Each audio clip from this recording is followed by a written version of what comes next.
Radio Dastak का प्रसारण है FM बैंड 90.8 मेगाहर्ट्ज पर। मालवा का अपना पहला कम्युनिटी रेडियो रेडियो दस्तक बोलता है मन की बोली। नमस्कार दोस्तों, आप सुन रहे हैं आपका अपना और उज्जैन का पहला community radio station radio Dastak 90.8 FM।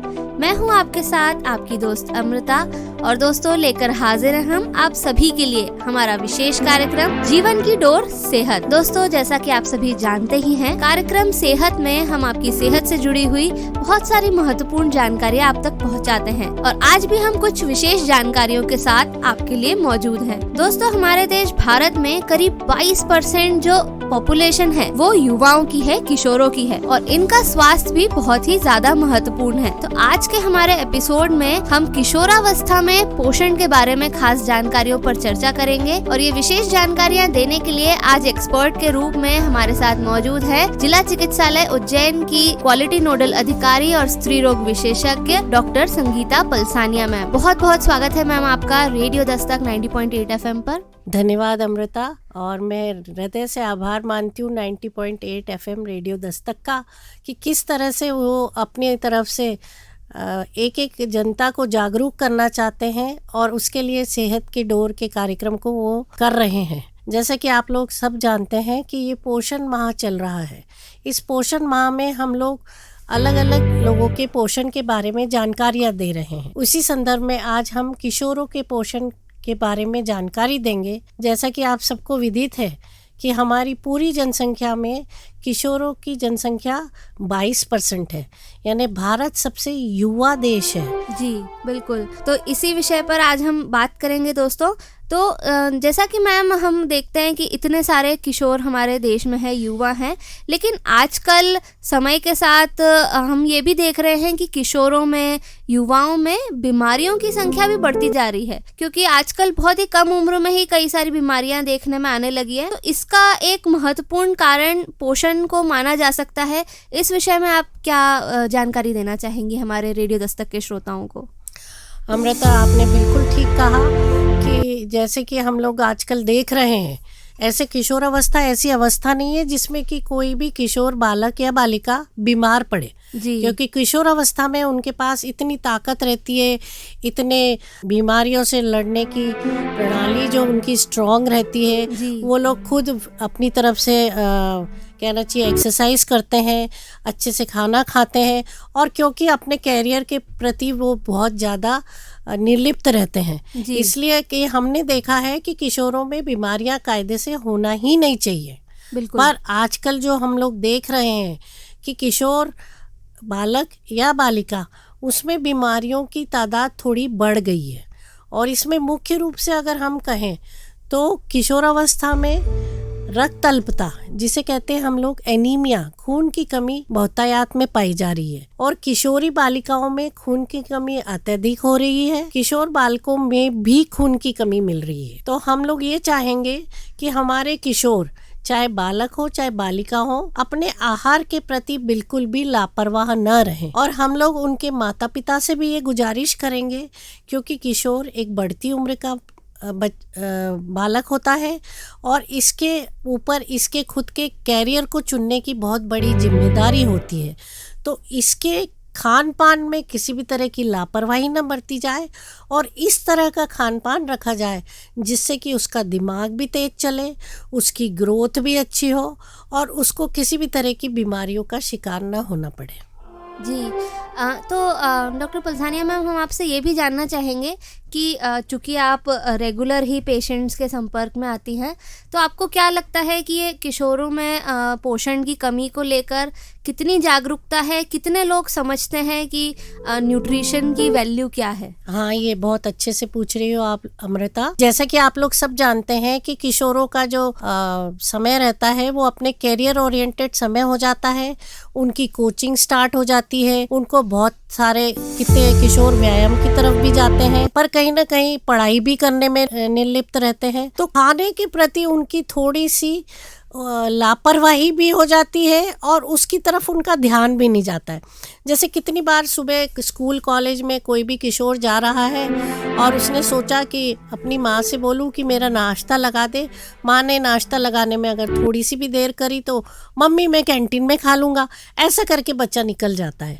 पर जैसा कि आप लोग अच्छी तरह से जानते हैं कि जितना हम लोग हमारे घर में नाश्ता या खाना जो बनाते हैं, जितनी सफाई से बनाते हैं, जिसमें जितने पोषक तत्वों के साथ बनाते हैं, उतना नाश्ता खाना हमको कहीं भी कैंटीन में या बाजार की दुकानों में नहीं मिल सकता है। तो किसी भी रूप में माँ को ये ध्यान रखना है कि बालक हो या बालिका हो, उसको भर पेट अच्छे से नाश्ता करा के भेजे। उस नाश्ते में ये ना हो कि वो 4 चम्मच चीज़ खा के जाए। उस नाश्ते में ऐसा भी होना चाहिए कि वो 1 गिलास दूध पिए, 2-3 पराठे खाए और हो सके तो सब्जी से भी पराठे खा सकता है, किसी न किसी रूप में एक फल ले। ऐसा कहा जाता है कि सुबह का नाश्ता अगर पौष्टिक होता है तो दिन भर इंसान का, किशोर का अच्छे से निकलता है। वह जाएगा पढ़ाई करने तो उसका वहाँ पे ध्यान पढ़ाई में भी अच्छे से लगेगा, उसको वहाँ जाके पढ़ने के समय थकान भी महसूस नहीं होगी, उसको वहाँ जाके पढ़ने के समय आलस भी नहीं आएगा। और जैसा कि आप लोग सब जानते हैं, स्कूल और कॉलेजों के बाद फिजिकल एक्टिविटी भी होती है, तो उसको एक्सरसाइज में भी थकान नहीं होगी, ऐसा होएगा। इसलिए माँ को ये याद रखना है कि अपने किशोर बालक या बालिका को पौष्टिक नाश्ता करा के स्कूल कॉलेज के लिए रवाना करना है। जी, ये तो बहुत ही एक अच्छी जानकारी आपने हमारे सभी श्रोताओं को दी। तो दोस्तों, जैसा कि आपने सुना, डॉक्टर संगीता पलसानिया मैम ने हमें बताया शरीर को पोषक तत्व मिलना बहुत ही महत्वपूर्ण होता है। तो खाने को लेकर बिल्कुल भी लापरवाही ना करें, अच्छे से नाश्ता करके जाएं और मैम ने जो भी बातें बताई उनका ख्याल रखें। मैम, आगे हम आपसे ये जानना चाहेंगे, जैसे कि किशोरों में हमने अभी चर्चा करी कि आजकल बहुत सी बीमारियां देखने में आने लगी हैं, तो मैं ज़रूर चाहूँगी कि हमारे रेडियो दस्तक के श्रोताओं को थोड़ा सा उन बीमारियों के बारे में बताएं कि कौन कौन सी बीमारियां हैं जो इन पोषक तत्वों की कमी की वजह से इन किशोरों को झेलनी पड़ सकती हैं और उन्हें कैसे पता चलेगा, क्या लक्षण होंगे कि वो किसी बीमारी का शिकार हैं, ताकि वो समय रहते जागें और अपना इलाज करा सकें या फिर अपनी सेहत का अच्छे से ख्याल रखने के लिए आगे बढ़ें। सही कह रही हो आप अमृता। तो किशोरों में जैसा कि आजकल हम लोग देख रहे हैं, किशोर बालिकाओं में रक्त अल्पता बहुतायत में पाई जा रही है। और जैसा कि आपको मालूम है कि रक्त अल्पता यानी एनीमिया में खून की कमी हो जाती है। क्योंकि खून की कमी हो जाती है तो उसमें ऐसा रहता है कि शरीर में हीमोग्लोबिन का लेवल कम हो जाता है। 50 से 60% किशोर बालिकाओं में खून की कमी हो रही है। खून की कमी होने में उनके पोषक तत्वों का भी कारण है। और कितनी बालिकाओं को माहवारी जो आ जाती है, किसी किसी को वो माहवारी ज़्यादा होने लग जाती है। तो एक तो वो पोषक तत्व नहीं ले पाती हैं, दूसरी उनकी माहवारी ज़्यादा होने लग जाती है। तो हमने ऐसी भी बालिकाओं को हमारे अस्पताल में देखा है जो 14 से 15 साल की हैं, पर जिनमें खून अत्यधिक कम है, जैसे 3 से 4 ग्राम हीमोग्लोबिन, जिनको हमको खून चढ़ाने की भी नौबत आती है। तो यहाँ हम ये कहना चाहेंगे कि जैसा कि हमारा भारत शासन हर किशोर बालक बालिका के स्वास्थ्य के लिए भी सजग है, तो अभी आयरन की गोलियां किशोर बालक बालिकाओं को देने का हर स्कूलों में समझाइश दी जा रही है और उनको उपलब्ध भी कराई जाइए। हर किशोर बालिका को हफ्ते में 1 दिन वीकली आयरन फॉलिक एसिड की गोली दी जा रही है। तो हमारा ये अनुरोध है कि जिस तरह से आप लोगों को खाना खाने की आदत रहती है, वैसे ही अगर शासन आप लोगों के लिए कुछ व्यवस्था कर रहा है कि अगर आपके अंदर खून की कमी ना हो तो इसकी गोली खाने के लिए भी आप अपने बच्चों को प्रेरित करें। पर जैसा कि आप लोग जानते हैं कि खून की कमी का कारण सिर्फ यही नहीं होता है, ऐसा भी होता है कि हम लोग जो हमारी खुराक में खा रहे हैं उसमें भी आयरन की कमी है। हमें ये बात का ध्यान रखना है कि हम जो खाना खा रहे हैं उसमें लौह तत्व वाले खाने की चीज़ें शामिल करें। जैसे कि हम लोग सिखाते हैं कि हरी पत्तेदार सब्जियां होती हैं, पालक होता है, मेथी होती है। ये हरी पत्तेदार सब्जियां अच्छे से धो के इनकी सब्जी बना के फिर बच्चों को देनी चाहिए। और जैसा कि आप लोग जानते हैं कि आजकल हम लोग ये भी सिखा रहे हैं, पुराने ज़माने में जैसे लोहे के बर्तनों में खाना बनाया जाता था, आजकल वो एल्युमिनियम और नॉन स्टिक बर्तनों के अंदर खाना बनाने का प्रमोशन चल रहा है, तो उस चीज़ को थोड़ा सा देखते हुए लोहे की कढ़ाई में खाना बनाने को समझाइश हम लोगों के परिवारजनों को देना चाहिए। फिर हम लोगों को ये ध्यान रखना है कि बच्चों को कम से कम 1 मुट्ठी ड्राई फ्रूट्स, ऐसा कहा जाता है बादाम है, अखरोट है, किशमिश है, बहुत सारी नहीं देनी है पर 1 मुट्ठी, और इसको कहते हैं कि पानी में गला के दीजिए। तो उसको गला के देने के बाद जो उसके पौष्टिक तत्व हैं वह अच्छे से किशोर बालक या बालिका में जाते हैं। ऐसा कहा जाता है कि जो ये ड्राई फ्रूट्स रहते हैं इसमें बहुतायत में आयरन, कैल्शियम, मैग्नीज और जिंक रहता है, और ये बढ़ते हुए किशोर बालक और बालिकाओं में बहुत फ़ायदा करता है। फिर हमने जैसे हरी सब्जी बता दी और ये सूखे मेवे बता दिए। फलों के बारे में भी हम आपसे कहना चाहेंगे। केला एक बहुत ही उपयोगी, बहुत ही मतलब कहना चाहिए ज़्यादा मूल्य का नहीं रहता है और बहुत ही फ़ायदेमंद चीज़ रहती है। केला अगर हम बोलेंगे तो उसमें आयरन भी होता है, उसमें विटामिन सी भी होता है, उसमें कैल्शियम भी होता है। तो हम हमारे बच्चों को फलों को यानी उपयोग प्रतिदिन करने की आदत डालें। हम ये नहीं कह रहे कि हम उन्हें ये सिखाएं कि आपको प्रतिदिन सेवफल ही खाना है।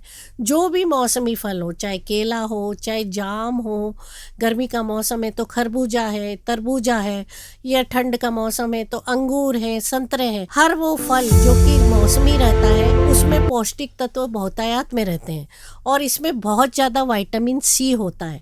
और जैसे कि आप लोग सब जानते हैं कि भलाए किशोर बालक बालिकाएं खाना खा रहे रहते हैं पर उनमें कहीं ना कहीं खून की कमी आ जाती है, और खून की कमी इसलिए आती है कि जो खाने में आयरन रहता है उसका अवशोषण जो खाने में विटामिन सी होता है उसके कारण होता है। और विटामिन सी की चीज़ें जो रहती हैं जो ज़्यादा करके फलों में रहती हैं, जो मौसमी रहते हैं, या ऊपर से हम लोग ये बोलते हैं कि खाने में नींबू डाल के खाया जाए, तो जितना आयरन खाने में रहेगा वो अवशोषित होगा और उसको खून की कमी नहीं हो पाएगी। जी, ये तो बहुत ही अच्छी जानकारी आपने दी। और दोस्तों, आपने सुना कि किस प्रकार से आप आयरन की कमी से बच सकते हैं, और मैम की बताई हुई बातों का अगर आप ध्यान रखेंगे तो आप सेहतमंद रहेंगे। और क्या अन्य तकलीफ़ें मैम किशोरावस्था में बच्चों को हो सकती हैं जिनका उन्हें ध्यान रखना चाहिए? जैसे कि आप जानते हैं कि आजकल हम लोगों को देखने में आ रहा है कि किशोर बालिकाओं को पीसीओडी यानी पॉलीसिस्टिक ओवेरियन डिजीज़ यानी इस तरह की बीमारी की बहुतायत हो रही है। और सब लोगों को ये पता ही चल गया है कि अगर किशोरी बालिका है जिसका वज़न बढ़ता चला जा रहा है, जिसको चेहरे पे बहुत सारे मुहासे आ गए हैं, जिसको सांस लेने में तकलीफ़ हो रही है और जिसके बाल झड़ रहे हैं, तो जब वो डॉक्टर को दिखाने जाते हैं, उनकी सोनोग्राफी कराई जाती है तो उसमें पॉलीसिस्टिक ओवेरियन डिजीज़ आता है। वो किशोरी बालिका दिखने में तो अच्छी तंदुरुस्त दिखाई देती है जी, मोटी दिखाई देती है, पर कहीं ना कहीं अंदर मोटापे के कारण उसके अंदर हार्मोनल चेंजेस हो जाते हैं। इस हार्मोनल चेंजेस के कारण उसको ये सारी लक्षण जो पीसीओडी के ये उभर आते हैं। उसमें उसकी माहवारी अनियमित हो जाती है, उसके चेहरे पे बाल आ जाते हैं, उसके वज़न बढ़ जाता है और उसको थकान महसूस होने लग जाती है। अच्छा। तो ये सब इसलिए भी हो रहा है, जैसा देखा गया है कि आजकल के बच्चे फास्ट फूड बहुत खा रहे हैं। तो फास्ट का एस हटा दिया जाए तो वो फैट फूड हो जाता है, यानी ऐसा खाना जिससे वज़न बढ़ता चला जा रहा है। और वज़न बढ़ता है, बर्गर खाया जाता है, पिज़्ज़ा खाया जाता है, उसके साथ में आदत पड़ जाती है एरेटेड ड्रिंक्स लेने की, कि कोका कोला, फेंटा, स्प्राइट। तो ये सारी चीज़ें जो ली जाती हैं जंक फूड के साथ, जिसको फास्ट फूड, जिसको जंक फूड भी कहा जाता है, वो जो खाने में जितने भी माइक्रो न्यूट्रिएंट्स रहता है, आयरन रहता है, आयोडीन रहता है, इसको एब्जॉर्ब ही नहीं होने देता है। तो जो कैफीन, टैनिन ये सब रहता है, ये सारी चीज़ों को एब्जॉर्ब नहीं होने देता है, और जो क्योंकि ये एब्जॉर्ब नहीं हो पाते, उस किशोर बालिका को इन सब की डेफिशिएंसी हो जाती है और वो डेफिशिएंसी पीसीओडी के रूप में परिलक्षित हो जाती है। तो यानी कि इस तरीके के खाने से हमें जो जंक फूड है या फास्ट फूड है बचना चाहिए, ताकि शरीर को ठीक से पोषण मिल सके और शरीर स्वस्थ रह सके। और क्या अन्य तकलीफ़ें झेलना पड़ सकती हैं पोषण की कमी के कारण? क्योंकि अगर जैसा कि आप बता रहे हैं और आजकल हम देखते भी हैं कि जो किशोर हैं उनकी जीवनचर्या एक अलग ही हो गई है, ठीक से वो खान पान का ध्यान नहीं रख पा रहे हैं, तो और क्या गंभीर समस्याओं का उन्हें सामना करना पड़ सकता है कि अगर वो अपने पोषण का ध्यान नहीं रखें तो? आप अच्छा पूछ रही हो। जैसे कि आप लोगों ने देखा है कि किशोर बालक बालिकाएं आजकल बहुत देर देर तक रातों में जग रहे हैं जी। और ऐसा कहा जाता है कि बहुत देर तक रात में जगना हमारी सेहत के लिए बिल्कुल ठीक नहीं है। सारा हमारा जो प्राकृतिक तरीके से early to bed early to rise जो कहा जाता है वही होना चाहिए। अगर बहुत देर तक रात को जगा जाता है तो सवेरे बालक बालिका की नींद नहीं खुलती है। सवेरे नींद नहीं खुलती है तो वो अच्छे टाइम से तैयार नहीं हो पाते, और तैयार नहीं हो पाते हैं तो स्कूल देर से जाने की उनको डर लगता है, तो वो भागा दौड़ी लगाते हैं। जैसा कि आप लोगों को मालूम है कि हम लोगों को प्राकृतिक रूप से सुबह 4 से 5 बजे उठ जाना रहता है, नृत्य क्रिया से निपट के उसके बाद हमें व्यायाम करना चाहिए जी। तो आजकल क्योंकि किशोर रात को देर तक जगते हैं तो सुबह देर तक सोते रहते हैं, फिर एकदम से स्कूल जाने के लिए भागते हैं, तो व्यायाम करने के तो उनके पास टाइम ही नहीं रहता है। और अगर वो लोग व्यायाम नहीं करते हैं तो जो चीज़ भी वो खाते हैं, जितने पौष्टिक तत्व भी वो लेते हैं, उसका अच्छी तरह से शरीर को कहना चाहिए एब्जॉर्प्शन नहीं हो पाता है और उनको उसके कारण कमी हो जाती है। जैसे कि आप देख रहे हैं कि आजकल हाइपोथायराइडिज्म भी बहुत बढ़ता चला जा रहा है। तो हाइपोथायराइडिज्म के बारे में मैं ये कहना चाहूँगी, 2 चीज़ें आप लोग सब आपस में मतलब सब लोग सुनिए और इस चीज़ को अपने दैनिक दिनचर्या में डालिए कि हम लोगों के पास हाइपोथायराइडिज्म का कारण होता है खाने में आयोडीन की कमी। और खाने में आयोडीन की कमी इसलिए होती है कि हम लोग जो खाना बनाते हैं उसको बहुत ज़्यादा पकाते हैं और खाने में नमक शुरुआत में ही डाल देते। जैसा कि आप लोगों को पता होगा कि आज भारत सरकार आयोडाइज्ड नमक की व्यवस्था करा रही है जी। तो उसमें अगर उसका आयोडीन अगर उड़े नहीं, मतलब सब्जी बनने के बाद ही डालें, जिससे कि उसका आयोडीन वाला तत्व उसमें ही रहे, आखिरी में डालें। और जैसे कि आप लोगों को पता है कि आरओ का वाटर आजकल बहुत जगह उपयोग में आ रहा है जी। तो आजकल वर्ल्ड हेल्थ ऑर्गेनाइजेशन ने तो कह दिया है से नो टू आरओ। अच्छा। इसका मतलब ये है कि जब आरओ पानी रिवर्स्ड ऑस्मोसिस से आरओ का 1 लीटर पानी बनता है जी। तो 5 से 6 लीटर पानी वेस्ट होता है जी। और जब आरओ मिनरल्स निकालता है तो साथ में जो फायदेमंद वाले मिनरल्स रहते हैं जी। जैसे कि आयोडीन है, जैसे कि हमारा मैग्नीशियम है, इसको भी निकाल देता है। तो क्योंकि वो हमारे पानी में जो कि नॉर्मल कोर्स में अगर हम वैसा वाला पानी पिए जो कि पोर्टेबल वाटर कहलाता है, जो कि हमें हमारे नल में सप्लाई में मिलता है, उसको नहीं पीते हैं और आरओ का पानी पीते हैं तो हमारे में मैग्नीशियम की, आयरन की, कैल्शियम की, इन सब की कमी हो जाती है जी। और इसके लिए हमको फिर बाहर से लेके आयोडाइज नमक खाना रहता है। आयोडीन जो खाने में उपलब्ध है वो चीज़ें खानी रहती हैं। जैसे कि आयोडीन किस में उपलब्ध रहता है, जो कि पर्पल कलर की चीज़ें रहती हैं, जैसे पर्पल कलर के अंगूर, बैंगन खाते हैं आप लोग तो बैंगन या बीटरूट, इन सब चीज़ों में आयोडीन की उपलब्धता रहती है। क्योंकि हम लोग इस बात का ध्यान नहीं रखते हैं तो हम वो चीज़ें अपने खाने में शामिल ही नहीं करते हैं जी। और क्योंकि हम उसे शामिल नहीं करते हैं उसकी डेफिशिएंसी आती है। फिर उसकी डेफिशिएंसी हाइपोथायराइडिज्म में भी मोटापा आता है, और चूंकि मोटापा आता है तो लड़कियां परेशान होने लग जाती हैं, तो वो और कम खाना शुरू कर देती है, जिसको बोलते हैं बिंज ईटिंग, यानी उनको खाने की और कमी करनी पड़ती है क्योंकि वो और अपने आप को मोटा नहीं दिखाना चाहती हैं। डाइट शुरू हो जाती है। हाँ, तो उनकी डाइट शुरू हो जाती है तो और उनके पास सारी चीज़ों की कमी हो जाती है। तो इस तरह से ये एक विशेष साइकिल बन जाता है, जिसको कहीं ना कहीं हम लोगों को अच्छे पौष्टिक तत्व हमारे खानों में देके इसको रोकना है। और पौष्टिक तत्व की जानकारी जैसे मैंने आपको अभी बताई, इन सब चीज़ों को दैनिक दिनचर्या में उपयोग में लाना है। हरी सब्जी है, फल है, सूखे मेवे हैं, ये सब खाइए। और पानी जो है प्रेफरेबली ऐसा कहते हैं कि तांबे के बर्तन में रखा हुआ पानी भी उपयोग में लाना है, तो उससे भी कहते हैं कि बहुत सारे हमारे माइक्रो न्यूट्रिएंट्स बढ़ जाते हैं जी। बहुत ही अच्छी जानकारी है आपने दी। तो दोस्तों, जैसा कि मैम ने बताया भी और आप लोग समझ ही गए होंगे कि जीवनचर्या का, अपनी दिनचर्या का बहुत ज़्यादा महत्व है आपकी सेहत में। और अगर आपको स्वस्थ रहना है तो आपको अपनी दिनचर्या को अच्छा रखना ही चाहिए। और जो हमारे मौसमी फल हैं और जो अच्छी चीज़ें हैं वो आप खाएंगे तो आपको सभी पोषक तत्व मिलते रहेंगे, आप सेहतमंद रहेंगे और आपको ऊपरी दवाइयाँ या ऊपरी जो सप्लीमेंट्स हैं उन पर निर्भर नहीं रहना पड़ेगा। जैसा कि मैम ने बताया कि अगर हम अच्छा फ़िल्टर्ड पानी पिएं, साफ़ पानी पिएं, लेकिन आरओ से बचें, या फिर अन्य जो उन्होंने अच्छे सेहतमंद खाने की चीज़ें हमें बताई, अगर हम उनका ध्यान रखेंगे तो बिल्कुल हमें सारे पोषण मिलेंगे और हम स्वस्थ रहेंगे और इन बीमारियों से बचे रहेंगे। मैम, ये आपने आज बहुत ही अच्छी जानकारियाँ हमारे श्रोताओं को दी और हमें पूरी उम्मीद है कि उन्हें इन सब जानकारियों से बहुत ज़्यादा फ़ायदा मिलेगा। और जो किशोर सुन रहे हैं कार्यक्रम को और उनके माता पिता भी जो हैं वो सुन रहे हैं, वो भी समझेंगे कि पोषण कितना महत्वपूर्ण है और उनके स्वास्थ्य पे कितना ज़्यादा असर पड़ता है। अंत में मैं यही चाहूँगी कि आप रेडियो दस्तक 90.8 FM के माध्यम से क्या संदेश देना चाहेंगी हमारे उज्जैन वासियों को और हमारे किशोरों को कि वो अपनी सेहत का किस प्रकार और ज़्यादा ध्यान रख सकते हैं? मैं 90.8 FM के माध्यम से किशोरों को ये संदेश देना चाहती हूँ कि वह अपने भोजन का अच्छे से ध्यान रखें, नियमित रूप से साफ पानी पिएं। पानी में इस बात का ध्यान रखें कि जितना हो सके आरओ का पानी अवॉइड करा जाए। और जैसा कि आप लोग जानते हैं कि अपने को बीमारियों से बचाने के लिए जो भी हम लोग सारे एफर्ट्स कर सकते हैं वो करना चाहिए।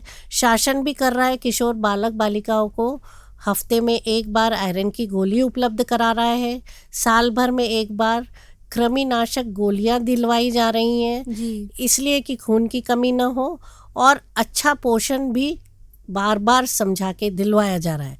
और जैसे कि आप लोग जानते हैं कि हमारे भारत शासन में भी बहुत सारी ऐसे एनजीओज हैं जो भी इस कार्य में निर्लिप्त है। उसमें एक न्यूट्रिशन इंटरनेशनल है जो कि हमारे भारत में हाइपोथायराइडिज्म, एनीमिया और बहुत सारी पोषक तत्वों की कमी से बीमारियों पे कार्य कर रहा है। और किसी भी तरह की पोषक तत्व की कमी न हो, खून की कमी न हो, उसमें हमारे देश को सहयोग दे रहा है। धन्यवाद।